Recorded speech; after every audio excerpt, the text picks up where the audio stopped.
you. All right. So can I curse? I'm sorry? Can I curse? You can curse. You can roast me. Please, you can make fun of me. You can turn this up? You can turn it up, sure. Okay. Welcome. You guys, the record comes out in an hour, less than an hour, like, 58 minutes. And it wouldn't even exist without you.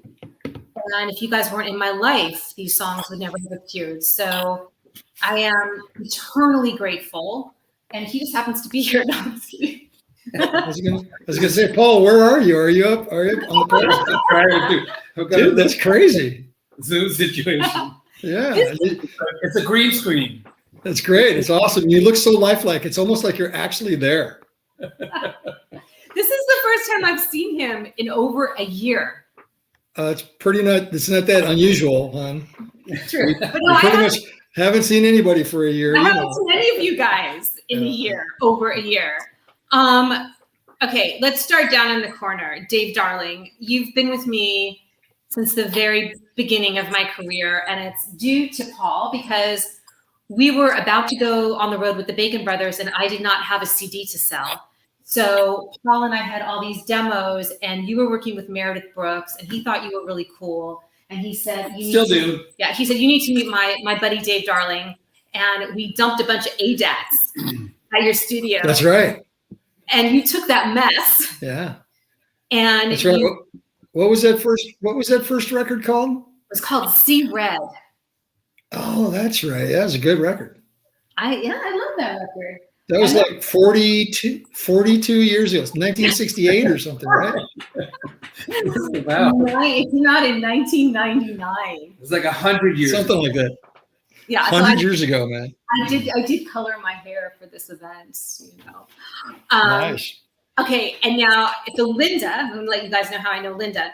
Linda Good was playing keys for Jenna Von Oy. Yeah. And Little Six from the Parkers. Wait, no, she's on the Parkers, but Six from Blossom. Yes. And you were doing her CD release party, and that's how I met you. Yeah. And you know what a small world this is? Greg Saran, who played guitar, he played guitar on this record too. He played on Broken But Beloved. So all these people came back around. So I met Linda, and she's phenomenal, and she's in a band called The Twigs with her sister, and she was also, you were playing with, who were you playing? Mars Volta, right?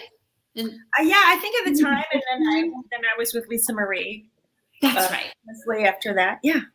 Yes. Okay. And so we kept in touch, and you were a twin, and when I was, pregnant with Jet and Perry, she was giving me all this advice on twins. So that's how I know Linda. Now, Paul, I know Paul because he made a lot of noise when he lived above me in the apartment. And the reason why I met him is I had a migraine, and I went upstairs and I knocked on the door. I'm like, can you please bring it down? And that's how we met. Kevin Fisher, I met at Genghis Khan because he was in a band called Naked to the World. And that was actually 100 years ago. That was 100 years ago. And I was following your band. I loved the writing. I loved your singing. I loved the band. And I was there all the time when you guys were playing. So when the opportunity came up that I could actually write with one of my favorite writers, that was amazing. And all of you, for a long time, I had only written with Paul. I still love you, Paul. I still love you. And then I started writing with Dave. Dave and I have to tell you, Dave, the songs that you and I have written together, they're the ones that get on the radio. What is your thing? It's a complete lack of any kind of conscience, really. Kidding. No, but I think we've gotten lucky a few times, right? We have. We're getting lucky again. Really? What's on the radio now?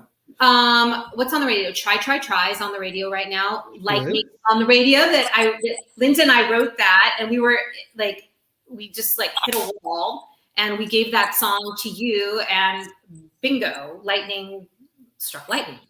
And that's on the radio. Good. Yeah, and so exciting. And Kevin You haven't all never met before, like in person. No. I know Linda. No. So yeah. Yeah.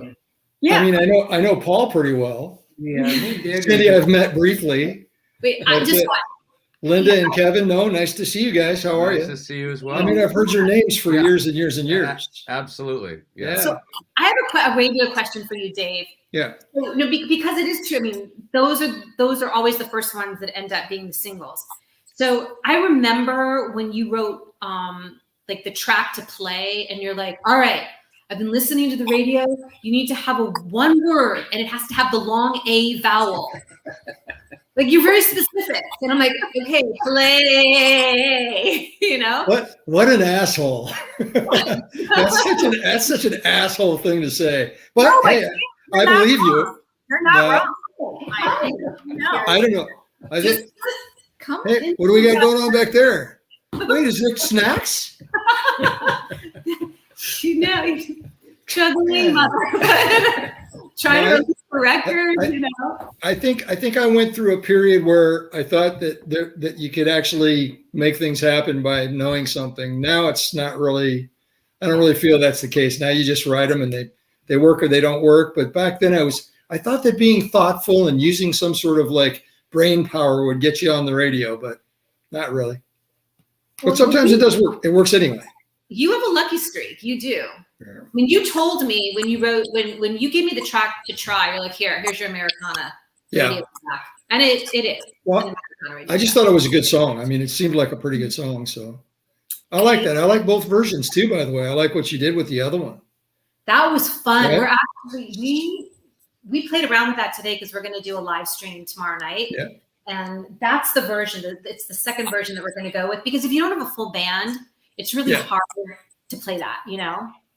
No, I mean, it's still all jangly, but I do like the sexy slow version. It's very good. It's really fun to play too. Yeah. It's really Yeah. lively. It's like, Yeah. Okay, great. so Linda, Yes. what do you remember about Riding Lightning? Oh gosh. Well, I mean, I love hanging out with you, and even if nothing gets done, it's just so much fun. I mean, I feel like when we first met, we just became fast friends, and then you had twins, and then it was just like, oh, fantastic. I remember your gorgeous Steinway, which I just was so magical, sitting on that piano bench, and you got your guitar, and we just like let it happen. That's what I remember. Yeah. Yeah. Well, and there's another song that you and I wrote that's not on the record. Yes. It's called Unconditionally, and I actually really love that song. And it will someday that will come out. I wrote Unconditionally about my mom. Right. And then it was just like, there's enough tearjerkers on the record. And so that one was just kind of set aside. Yeah, I can't wait though. It'll have its day for sure. Yeah. It will. Now, Kevin, we got two tunes. You have the two songs on the record together. We have Room at the Bottom, which I remember sitting in that room with you. Yeah. And I'm like, I have this idea. And I had just heard the Tom Petty Room at the Top. And I'm like, I want to write an answer to that song. And I have to admit, I was feeling pretty down and out. I mean, I went through I was just so frustrated writing this record. I have to tell you, there was a lot of tough love going on. And Dave, you know this too. I mean, like every song I would write, like, yeah, that's okay. She's on that, yeah, okay. And It's it was the glamour of the music business, man. What are you going to do? And the hard thing is that as a writer, your last song is your best song. It's your favorite song that you've written, right? So every time I'm so excited about a song that I would bring in, like, I would get so bummed out. And I think that's where I was. I think when we wrote Room at the Bottom, and we were just kind of I was reminiscing about that room underneath the coconut teaser. Yeah, I remember that place. That was a great little place. It was awesome. I love that What one. was it, like 321 or what was it called? Or? Something like that. Something below. Yeah, I think it was 31 below or. Okay, yeah. I mean, I was so hammered every time I was in there. I don't recall, but it was a great little journey. Okay, Yeah. You might have liked it. For me, I remember that it smelled like cat piss. Yeah, so. Well, yeah, like Yeah. every place else. Yeah, It's and like you had to. doing the Madame Wong's tour. It's like you you're had to talking pay cat for a piss, sound man. check. Yeah. Yeah, you had to pay for a sound check, and it was horrible. I think And everybody was like really, really, really, really drunk down there. You're right, Dave. Yeah. Nobody was listening to the music. No, not really. Yeah, I hated that place. All right. So that was Room at the Bottom. And then we wrote Walking Constellation. Yes. There too. I don't think I've heard that yet. You haven't heard that one? No. Oh. You know, that one we actually recorded during the pandemic, and we were just passing the tracks around. So Okay. it's very different from the original demo that we made. Okay. It's totally different. Cool. I can't wait to hear it. But I really love the poetry of Rumi. And there's a quote about, the wound is where the light gets in. So that's where my head was at. Like, if the hole in my heart is where the light gets in, shoot me now. I'm a walking constellation. Yeah. So, there were some beautiful lines in that. Very Kintsugi. That's a very Kintsugi kind of line. That's good. Thank you. What does that mean, kintsugi? Kintsugi is the Japanese art form where if your dish breaks, you fix it with gold glue. And so what it does is it honors the scarring and honors the damage as growth. Aha. Same kind of thing. What you're talking about. Sounds like life. Yeah, it's very beautiful. Life lived well. Yeah. So I was like bringing that. That's the last song on the record. Cool. And Paula, you and I, we have Alizarin Crimson. And I have to tell you, okay, so there are a few words that Kevin gave me. And you gave them to me, right? Because I'll have to, let me talk to my lawyer. I don't remember. Yeah, I was going to say, Kevin, listen, don't say a word anymore. Just get on the phone right now. I'd sue these guys. I think the record's blowing up, bro. Yeah. And Kevin, I think when I was showing the song to you, and you said the word wake. I'm like, oh, that's so much better. Can I have that word? And you said, yes, I could have that word. Change a word, what's the phrase? I don't remember. Change the word, get paid. I think that's the phrase you're looking for. And then we have The Power of You. And that's a tune that is about misogyny in the music business, in the entertainment business in general. All right, so I want to know what are you guys, besides me, what else are you guys working on these days? What's going on with you, Lynn? Did you have a project out? Well, as you may know, I co-wrote a musical that got produced in New York 2 years ago. Wow. And we're with my twin sister, Laura of the Twigs. And we're in the process of now doing the soundtrack recording because there's no live theater, unfortunately, right now. So we're going to do a soundtrack recording. And then we're also reconceptualizing it for an audio, podcast version, and an audio play. And then hopefully possibly an episodic series for television. So we'll see. It's just there's a lot. There's a lot to do. We're still rewriting it. It takes minimum 7 years to write a musical from page to stage. So we're actually doing pretty good. It's only been 4 years. And then other than that, I'm still trying to get my second solo record written and done. It's just there's just a lot of other projects down the pike that I'm working on. So yeah, you're right. It's I'm just counting the days, honey. You just tell me when to come, and I am. I'm now fully vaccinated, so it's my dream to bring you all up here and to be able to have writer retreats and get a venue in town and just go, do songwriter circles and things like that. So that's all stuff that I'm working on, and it's in my bigger picture, because I don't foresee being able to tour right now. Yeah. I don't think it's going to happen this year. And I know that there are some outdoor venues here and some wineries and stuff. So I'm working on it. I'm trying. By the way, I just noticed, I just clicked over and now people are chatting. Oh, cool. I didn't even know I could see you guys. So let me see who's in the house. We have Vincent, hi, and Randy, and Daniel, Arlene, Sarah, Rona, Nikki, Arlene. This is my favorite part of these things. Sarah, Randy, Daniel, Judith, all the pigs. Michael! Oh my God, Michael Bacon is here. Casey, put Michael Bacon in the room, for goodness sake. Put Michael Bacon in the room. Let's see here. Judith. Okay. So Casey, I hope Casey can hear me. Casey. Oh, he has to click the invite. Oh, Michael, you have to click the invite link that I sent you in that email. And that'll take you into StreamYard because I really want you up here in the room. Anyway, so, okay, we were talking about what you have in the works. Kevin, what do you have in the works? I have a bunch of stuff that's in various forms of array/disarray. I'm working on a cartoon. I'm working on a musical that is sort of in the beginning of the 7 years. And I've gotten a bunch of cuts in China recently, and which has been, and it's so strange because there's songs, and we all know as writers, like below what you said, Cindy, your favorite song is the one you just wrote, and the one that you wrote 10 years ago. Yeah. I'm getting action on songs that I wrote 10, 15 years ago. So cool. Either that the songs that were dated then are now like retro, so they're cool. My biggest fan is my 8-year-old son, and he likes all my super non-whiny starving artist type stuff. He likes it. Make it sing along, make it pop, make it 2.5 minutes. So I put out this record on Spotify called Pop Rocks, which is all his favorite songs.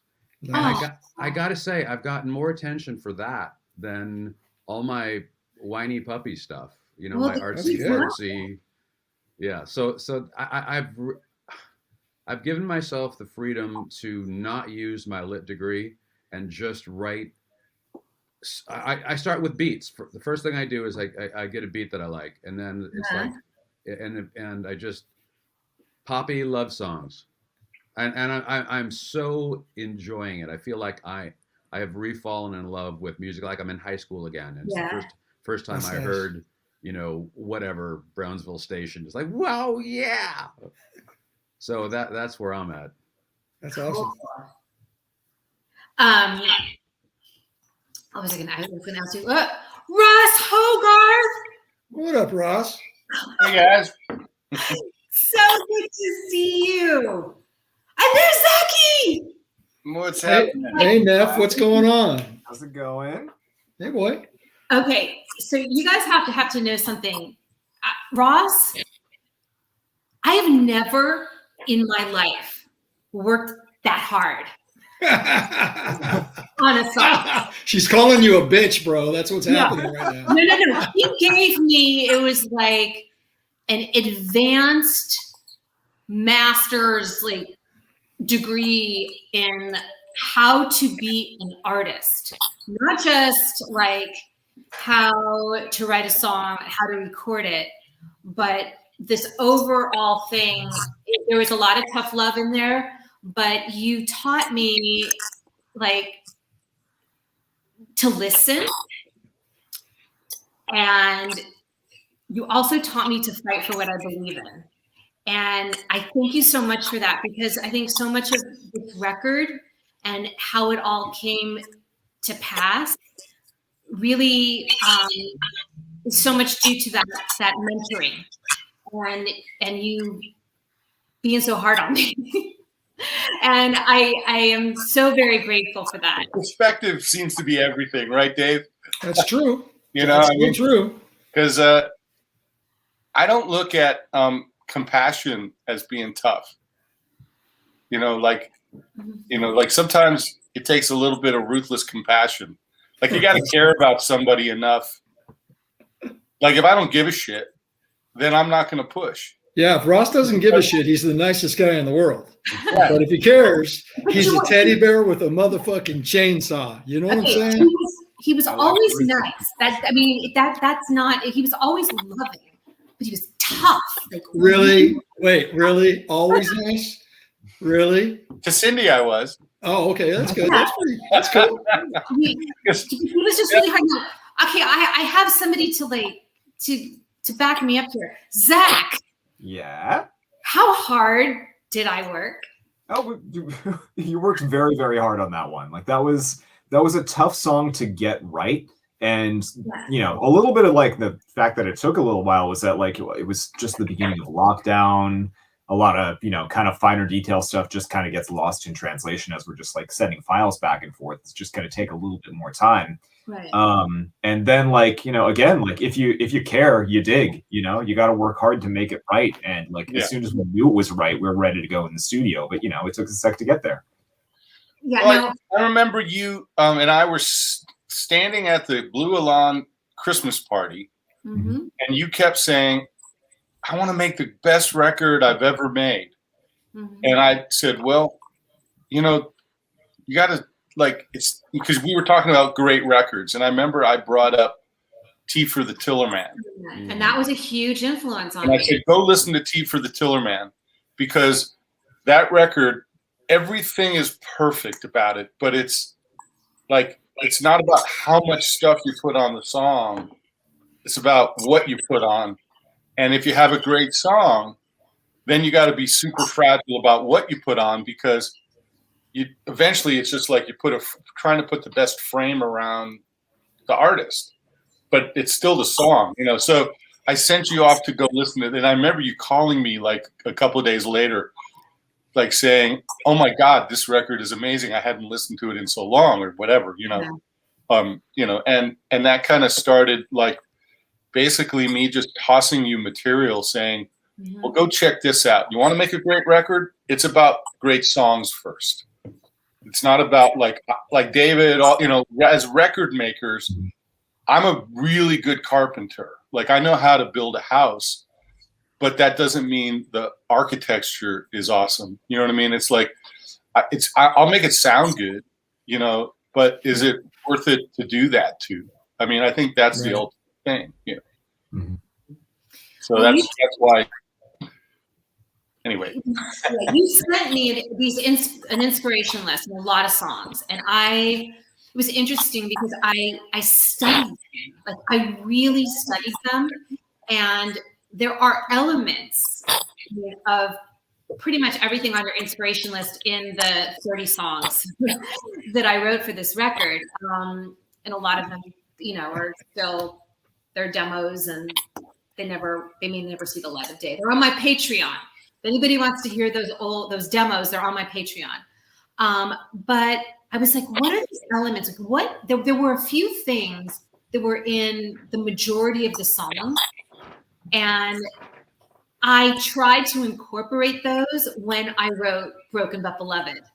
So when I sent you that, I was sending you something that I really, I mean, I'd had my inspiration, like a gem, but then I really tried to start crafting it. And then you're like, no, that's not good enough. You can do better in that section. Nope, that's not good enough. Do that, you know, and you kept pushing me and pushing me. And that was another lesson, because it's there are certain songs that come and they come in, you know, 15 minutes and you just don't want to touch them because they're just inspiring.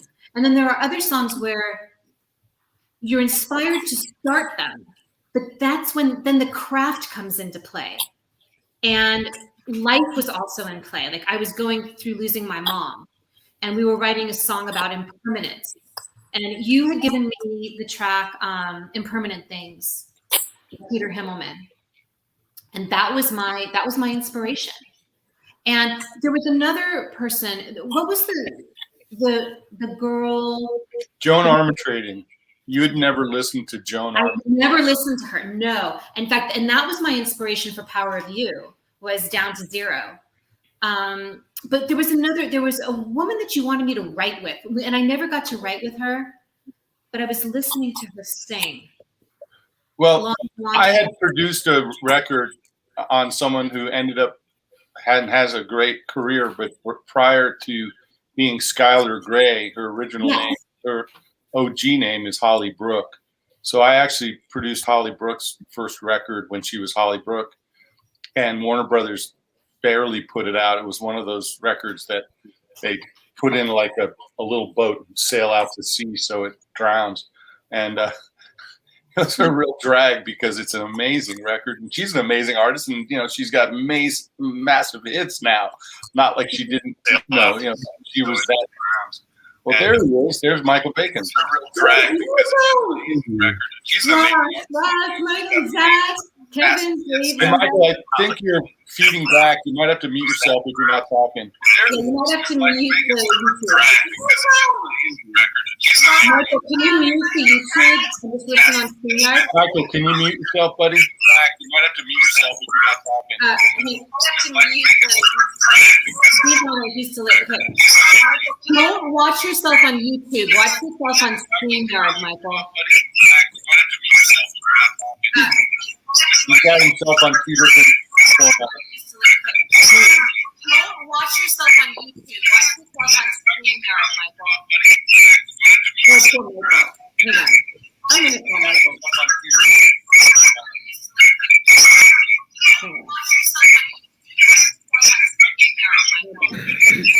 calling Michael. Hang on. Casey, can you mute Michael for a second? Not working. There you go. Okay. Michael, pick up the phone. Yikes. Okay, Casey, you need to call Michael and tell him to not watch on YouTube, but to just watch on StreamYard and YouTube, okay? Casey will take care of that. I liked it. I thought it had a pretty good beat. I was digging it for a minute. But I really I'm the other way to it. I would actually listen to that. Yeah, I'd listen to that. That's not bad. Okay, so well, Michael talking to Casey. Yeah. Okay, Zach. I want everyone to know that Zach is like the unsung hero of this record. Zackary produced my vocals. And you want to tell them what that entailed? Because I've never done that separately. Do you want to tell them what you did? I mean, it was a really, really esoteric kind of process, just because like every song kind of called for a slightly different thing, you know? There was a lot of time spent kind of searching out, like, you know, the specifics of, like, you know, like we kind of had like a do not list when we were coming in, just figuring out like we want everything to have a little more of this texture and a little less of this kind of texture of your vocals. I want to show off this side of your personality. And then, you know, song by song, everything's going to change a tiny bit because, like, you know, like we experimented with a lot of like kind of freaky effects and production things and like odd vocal layers for like room at the bottom, and other songs just kind of had to be like big and pretty, but like have moments of extreme intimacy where there's just one vocal extremely close to the microphone, like just, you know, speaking straight to you, giving you the story. That was a really, really fun process because like I wasn't involved with the process of like hacking or writing or any of those other kind of moving parts of the entire thing. So I kind of had to come into every song completely fresh, wipe my slate like completely clean of everything, and just sort of make out like, what does the song call for? You know, like what do we want to say in this? And are we doing a good job of doing that? And, you know, sometimes that meant taking 2 or 3 different tries at it before we really got the character of it right, you know? So you got something from Uncle Dave there? Because Uncle Dave would do this thing when I would do vocals with him. He'd be like, "All right, you're not going to get it today. Go home." Yeah. Okay, so sometimes that happens. Yeah. He would send me home. Zach, you instead of doing it like Dave, you would go, you know, maybe we should try this tomorrow. You're a little more. Yeah. You know. Or like, let's just do a couple backing vocals or something. Yeah, something that, like, you know, doesn't push you as hard. Like, because, you know, that's the way your voice sounds, a product of everything you're going through that day. You know, what have you drunk today? Are you a little dehydrated? Are you a little stressed out? Are you a little grumpy? It was, you know, all this was just before lockdown started, but like, you know, everyone could kind of feel something kind of going wrong in the air for like that month or so leading up to it. So, you know, plenty of things to be concerned about. Yeah, there was a lot of stuff in there. Now I want you guys, now we got Michael, can you hear now? Yes, I'm sorry. Yay! Not a problem. Okay. So Michael, you've worked with both Dave Darling and Ross Hogarth, and you've never met them. This is my buddy Michael Bacon. We've been playing together since 1998. And he played on so many of my records.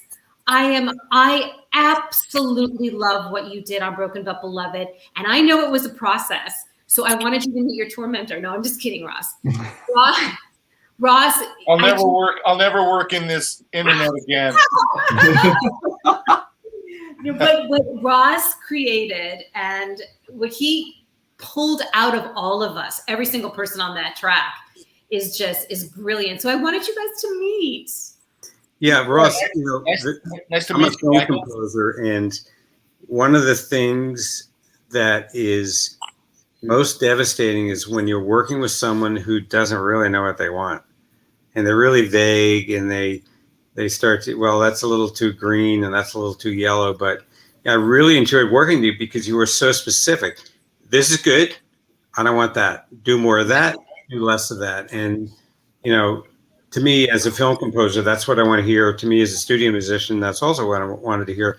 And the other thing I'll say is, a lot of times people are a little more in love with the idea of a cello than actually a cello. And I think you really know what the instrument does. And when I first heard that mix, I had my socks knocked off. I really did. Mm-hmm. Well, you played beautifully, and I do. I mean, I love cello is probably my most favorite instrument besides the obvious instruments, guitar and keyboards and, the things that we make records on. But anytime I want a string, I'm going to go for a cello because the cello covers so much real estate. It's like, it's a viola, all the way up. It's reaching, so you can Absolutely. with it. And that we basically, I arranged this song with Cindy around the cello too. It was like, it was that, it's interesting going into a production on a song and knowing exactly what I don't always know exactly what I want, Dave, right? I mean, sometimes we have to go fishing a little bit but there's sometimes when you produce a track that you hear the finish line in your head that actually makes it easy and hard because you want to get exactly what you want because you've already heard it in your head. And that's kind of where the song was. It was like, so it was, thanks, man. You did a great job. And it was really fun to do it long distance because it isn't always fun doing these things long distance. They can really be a test, so appreciate it. I feel the same way. And it's such an emotional part. I mean, to me, that is, you all blew me away. You really did. You really did. And over here is Bernie. Hey, Bern. What up, Bern? Hey, Bernie. Hey, girl. Off your YouTube. Say hi, Polly. And hey, do you remember Michael? You played when we were. Yeah. Okay, so Bernie is like the bomb. She's the bomb, and she is the voices that are wrapped around my voice. And I learned about you from Dave Darling. I met you through a very ex boyfriend, but I learned about your talents through Dave Darling. And he said that there was no one better than the Burn, and you're incredible. And I met Bernie through Paul. Really? Did you work at that restaurant too with my ex-boyfriend? No, I'm just kidding. Yeah. You guys were on tour with Melissa Etheridge? Yeah. Lots of different worlds converging. That's it. Yeah. Yeah, because Bernie, you sang on the Melissa Etheridge record I produced, and that was the first time I'd, heard your mellifluous voice coming out of the speakers. Because, you do have that ability to,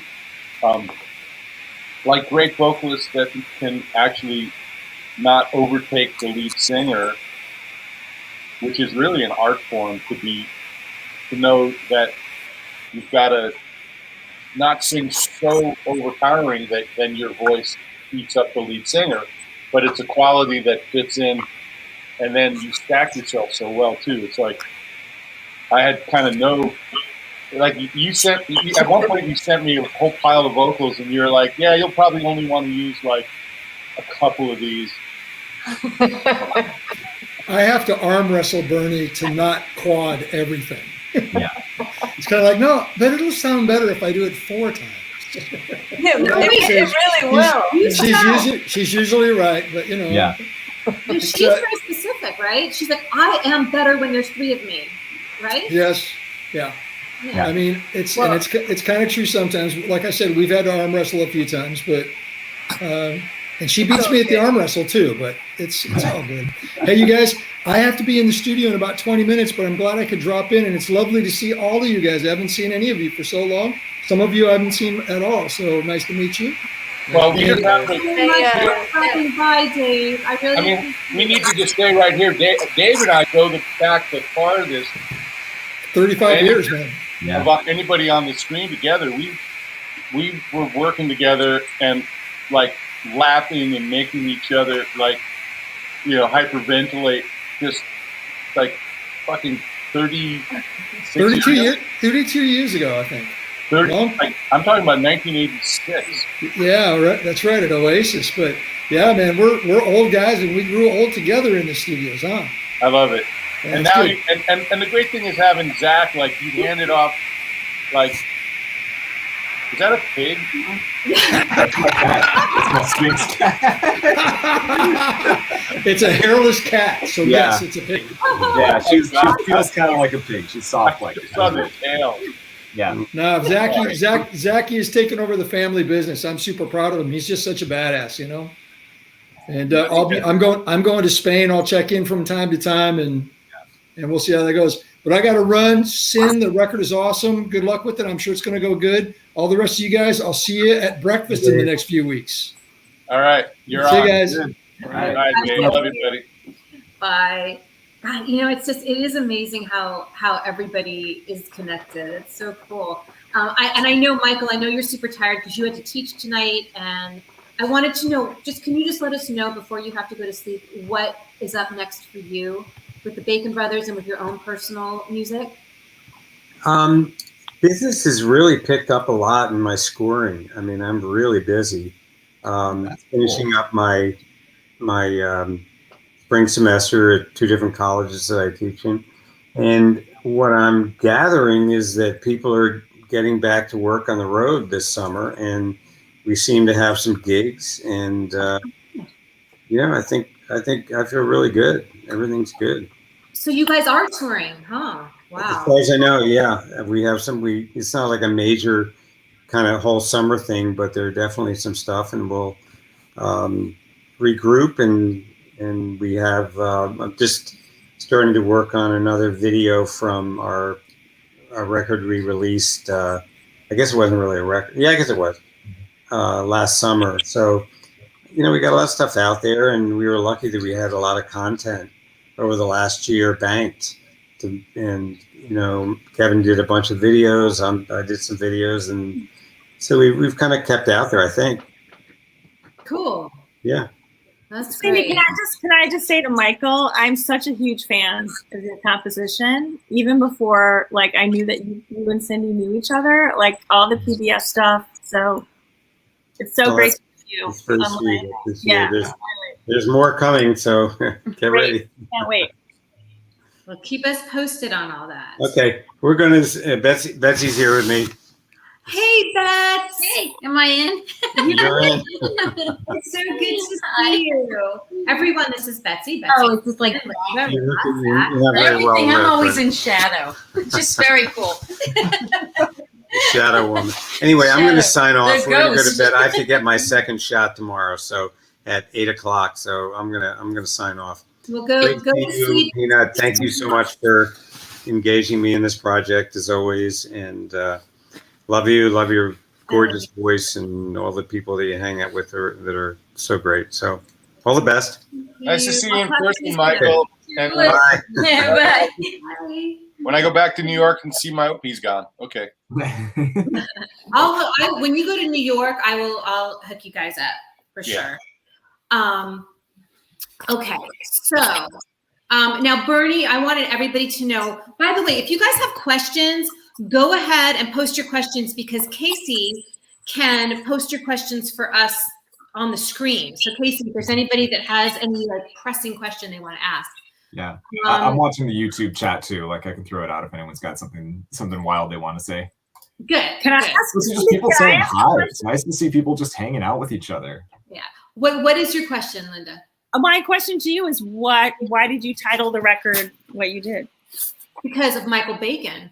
Okay. I originally wanted to call the record Lightning. And that didn't go over so well. And after we finished the recording with Ross and I sent the track to Michael sent me an email, and it was a really loving email about how much he enjoyed working on the song, blah, blah, blah, blah. And at the end of it, he said, you should title the record While the Angels Sigh. And I was like, well, that's good. So I tossed that out to the label and they were like, that's so much better. So, and I do think that looking back at, the last couple years and everything that's happened in the world and to me personally, that it's very apropos. So that's why it's called While the Angels Sigh. Awesome. Yeah. Love it. Yeah. Any other questions out there? Let's see. Can you see anything? Okay, so you know what? Our record, because I think it's ours. It's all of ours because we all participated in it. So, poured our hearts into it. Our record comes out in about 15 minutes. It'll be on the East Coast. What I would love for everybody to do is go to your iTunes, your Spotify, all of the places that will never pay me a dime. Please go there and stream, because even though they don't really pay us, it is a way for other people to find out about music through algorithms and metrics. And it would be great to introduce these songs to people that have never heard of me before. So please do that and share. If you haven't pre-ordered, you can, and you want an instant download of the record, if you pre-order it in the next 15 minutes, you will get an instant download besides getting an autographed CD. And Ross Hogarth will cut your hair, and Zackary Darling will give you a massage, and Bernie will sing you to sleep, right? Sure. Absolutely. Of course. For every stream. And Kevin Fisher will have a beer with you and sing his entire CD about drinking beer. Mike Farrell! Hey! Okay. Ross, Linda, Kevin, Bernie, Zach, Paul. Yeah, Mike, hi. We worked on... I know some of these people. I know Ross, yeah. We worked on an American Idol thing, right? Yeah, we did some stuff with... Can you hear me? Yeah. We did some stuff with Tim and Antonina, Rock Mafia. That's right. Yeah. And I know Paul too, of course. Paul and I played gigs together. What's happening? Okay. So I just finally put together who you are. Yes. When did you put together? A Royal Machines thing, right? Yeah, that's right. We did a Royal Machines thing. One of the David Bowie one. Yeah. Okay, so Michael, I started work when I started writing music and performing. This was my guy that I played with, and he played keys and guitar with me. And what was the first gig you got, big gig? Was it Lighthouse? What was it when you left? The first time you left? No, Jamie Walters. Right. Jamie Walters. And that's when, how did I find you, Mike? I don't remember. I don't remember either, but maybe Evan Frankfurt? Yes, it was Evan Frankfurt. Yes, because we had the same manager. That's right. So Mike and I played together probably 3 years ago. We played at the Troubadour together. The first time I ever played at the Troubadour was with Cindy Alexander. Yeah. And so what was so cool is when Sean Hurley, who is just recently vaccinated, and I don't know if he's going to make it in tonight, but when I asked Sean, because I said, who do you want to bring into the band? And he said, you. Okay. Mike Farrell. This was just so great. It was like my past, and getting to play with you again was amazing. And I love what you brought to the record. It was super fun, super special time playing all those songs together for sure. I know that it was like the last few days in the life of Sage and Sound, right? That studio. I believe so. I'm not sure that it's been knocked down, but they were planning on knocking it down. Yeah, and it was a very different process. Like the process that we had doing was about 8 tracks together. We would go into the studio and we listened down to the demo. Everybody would kind of give an idea of where the song could go. And I know Sean and Vic had some ideas ahead of time. And then we played it down, right? A few times, just playing off each other. And we got a guide vocal. And then you guys went in and just really massaged the parts and played with sound. And I remember in Room at the Bottom, you're playing the piano and you're like, this doesn't sound right. Give me some pencils. Give me some pencils. And he's like, I need a number 2 pencil. It has to be a number 2 pencil. And he took these number 2 pencils and he stuck them on top of the strings in the piano. And that's how we got that jangly bar sound. Yeah. That was so fun. Who played guitar on Room at the Bottom? That is Dave Levita. And he was supposed to come in here. Let me see. You know what? Tone is so badass. Oh, man. Thank you. Timing. Pretty awesome. Did you guys We're plan that? talking about Dave. Casey, put Dave in the room. Oh my gosh, I saw that curly crazy. He got scared away. Dave came in and he was like, I'm in, I'm out. David. Hi, Dave. Hey, everybody. Your hair is is it as long as mine? Maybe. No, But not as long as my underarm hair. Okay, so Kevin and I wrote Room at the Bottom, and he was just saying who had that amazing tone. Dude, that tone is sick. What did you do? Old Fender Deluxe Reverb, you can't go wrong. Just all the way up? No. Down. Turn the amp. Doesn't not for Cindy's music. No, but there was kind of like this big muff sound. Oh. That was sick. Huh. Maybe. Okay. I don't know. Okay, so Thank you. Appreciate it. Oh, no problem. Okay, so this is perfect title, start to finish. How long did it take to get to now with this album? Well, Mike and Dave and I with Sean and Vic, we went in the studio in October of 2019.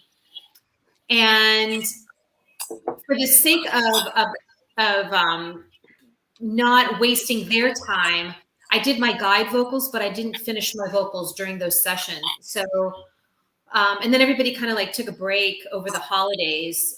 So I didn't really do the vocals until 2020. And then we passed around. Remember Walking Constellation, which is another one I wrote with Kevin.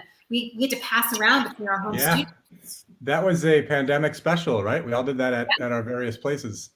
Yeah. And Sean was producing remotely in that one. So Dave, what are you working on now? A glass of wine. No. I'm with you, brother. Cheers. Good idea. Well, I last week I did a few days in the studio with Rita Wilson, and at the Village with some, and I got to play with Dean Parks, who I have met and worked with once, who's crazy good. Yeah, he's like, arguably the greatest, and he's one of them anyway. And that was I was on a high from that. There was 3 days with him and the rest of the band. Victor and Sean were playing too. Oh, that's great. And my friend Matt Rawlings was producing and playing keyboards, and it was a record of duets that she's doing. And Leslie Odom Jr. came in and sang with us, which blew my mind, and so did Jackson Brown. And Jackson Brown was also unreal and so sweet and sounded so good, and was that I was just so I had a kind of a surreal week last week. That doesn't happen very often, but sometimes you get lucky. That's so cool. You know, Dave, the synchronicity on that one. Matt's one of my best friends, and he asked me for. Also, Nico is one of my best friends too. So, you know. Wait, say that again. And who else? And Nico, your engineer. Oh, and Nico. I forgot to mention Nico because yeah. Nico also was unreal, and I was scared before I went to the studio because of Dean and him, because they're both such legends, you know. And Nico was the funniest, sweetest, yeah. and he was incredible. He basically not insisted, but he just said, leave your amp in the room. And my amp was not that far from the drum kit. Again, that same deluxe reverb. And I just kept it pretty quiet. And Sean actually played upright in the room at one point. He didn't worry too much. He had his bass amp in the room with the drums the whole time. And Nico's whole thing was like, if, you know, I like the bleed. And we would walk into the control room and it just sounded amazing. And he's got that joie de vivre, Nico. He's so full of life. You know, he kind of, you know, he helps propel the session in a way. And then, but he also, So, because I think a lot of times when you're recording, it's so important when you walk into the control room for it to sound, I don't know, to be able to hear everybody. And for it to sound like a record right there, you know, and that's not so easily done, I think. And he just was like, nailed it. Sorry, I'm saying, I don't mean to be so effusive, but no, I really love it. What's so interesting is that the way you talk about these people, David, is the way I think of you and your playing. Like I am that amazed by you and how you play as you are about these people that you just worked with. That's very kind. And I have to say that. I mean, one thing that I think that I've learned is that you should surround yourself with people that are better than you are. And which I did in this record. And that's easy for me to do. And you all of you all elevated me and elevated my work. And there is a man that just entered the room, Kirk Passage. What's up, Kirk? The Kirk, the donut man. Turkey Pete. Kirk, thank yes. you. Oh, you you're made welcome. it happen. You allowed me to work with just the most incredible people, and you allowed me to take these songs that I have written with my dear friends and bring them to life in a way that I never would have been able to do on my own. And you were hard on me too. I don't know if you heard I heard the tough love comments at the but- start. Yeah, I heard the tough sorry, love what? comments at the start, and I'm thinking, well, gosh, I might have contributed to your whole tough love experience. No, you did. You did. I mean, you started it. And I mean, I will never forget, you know, the first meeting before I went in to make this record. And, you know, you were really hard on me, and you were right. And you would listen to songs, and normally I'm used to Kirk saying yes. I'm used to Kirk saying yes. I'm like, oh yeah, that's great. I love that one. Oh, I love that. That is so Cindy. This time he was like, it's okay. No. And that was hard for me. It was hard, but I'm glad that you pushed me. And, you know, I wasn't sure, you know, like he's the one that ultimately picked the songs that went on the record. And I wasn't so sure about your choices, honestly. But now that I'm listening to it as a whole, and I have to thank Ross also for coming in at the end there and really helping me, just, you know, with the mastering and notes. And I know you guys work together on sequencing and stuff, but it was truly a collaboration. Like every single one of you on the screen tonight, including this one that's not like putting his head in the screen. You were all part of making this record what it is. And I do believe it's my best work. I really do. Yeah, you know, Cindy, I agree with you. And the thing to me, look, I had the privilege of working with you on Nowhere to Hide. And, you know, I obviously knew Dave. and respected his work. And I've been a big fan of Ross's from when we started working on the Rita Coolidge record, and I use we loosely to mean Ross. We just had the pleasure of releasing it.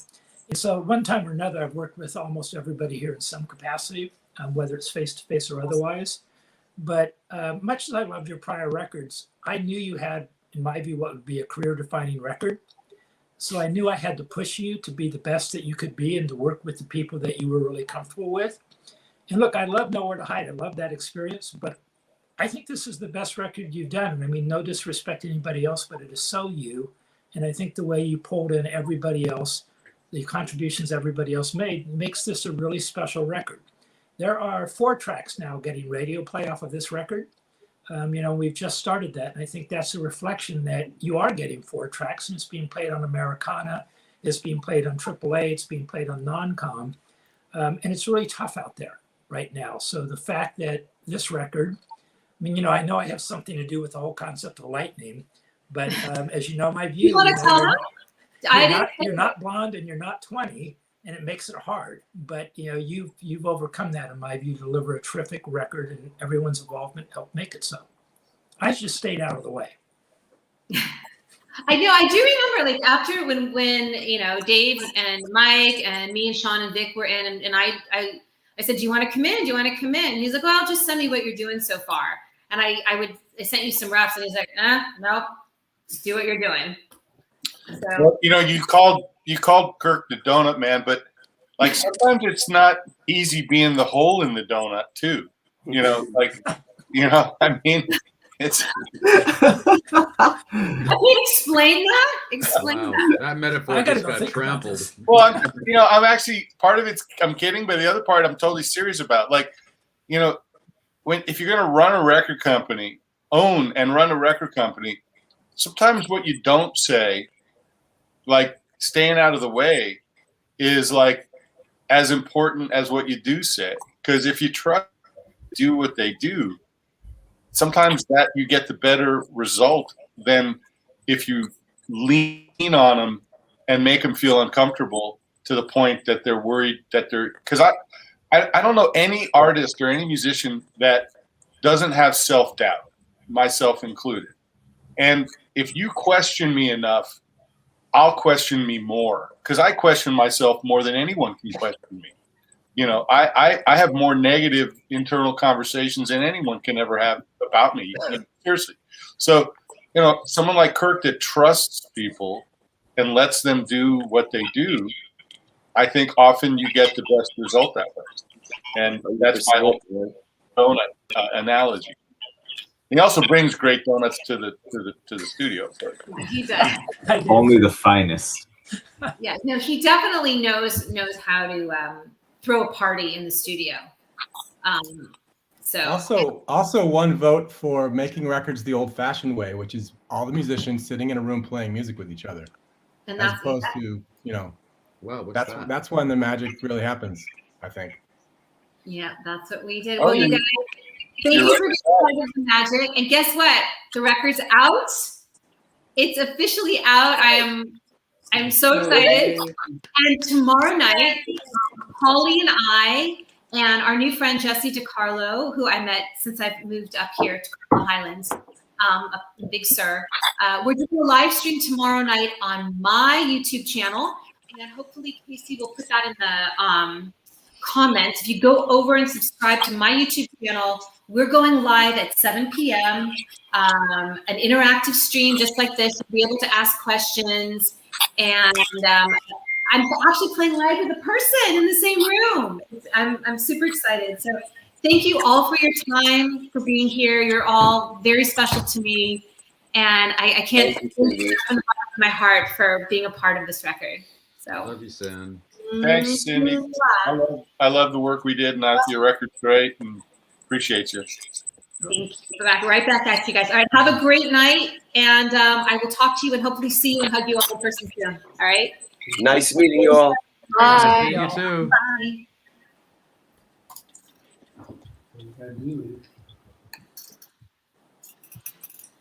I don't know how to leave. I don't know.